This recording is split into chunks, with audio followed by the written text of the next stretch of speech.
La campagne pour l'interdiction du glyphosate entre dans une nouvelle phase de son combat. Il y a plus d'1 an, on vous racontait déjà les ravages qui sont liés à cette molécule. Et aujourd'hui, les citoyens ont décidé de se mobiliser pour entrer dans une nouvelle phase, c'est-à-dire la phase judiciaire. C'est le moment ou jamais de dire stop face aux lobbies, face aux décisions qui nous dépassent et qui sont prises par d'autres. Vous avez enfin la possibilité de faire quelque chose.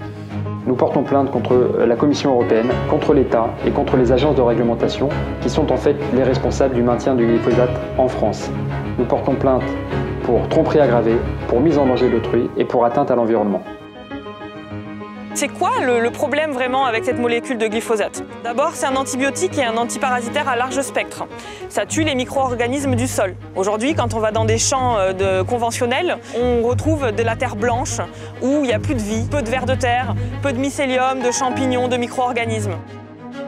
Et d'ailleurs, on est même dans une logique de profit pour les industriels qui finalement vont par la suite vendre des intrants, donc des engrais chimiques qui vont venir redonner vie à cette terre pour pouvoir à nouveau y faire pousser quelque chose.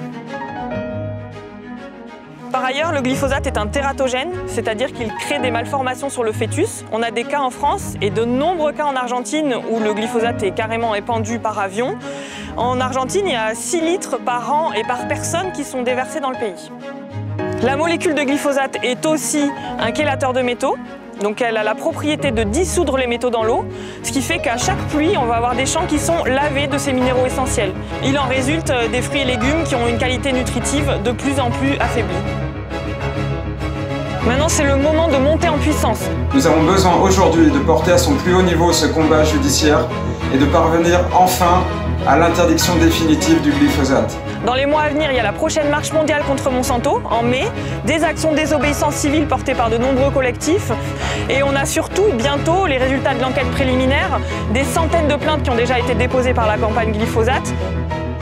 Il faut déployer une action citoyenne, une stratégie de harcèlement judiciaire. C'est la bonne mobilisation de la société civile que moi je soutiens comme députée. Notre action ne peut être appuyée que si, dans la rue, les citoyens se mobilisent et font pression. Parce que de l'autre côté, les lobbies sont très importants. On a besoin de toujours plus de monde qui fasse poids pour que finalement nos décideurs politiques décident de prendre cet engagement à bras-le-corps et de faire basculer l'opinion contre les pesticides de synthèse qui ravagent nos terres.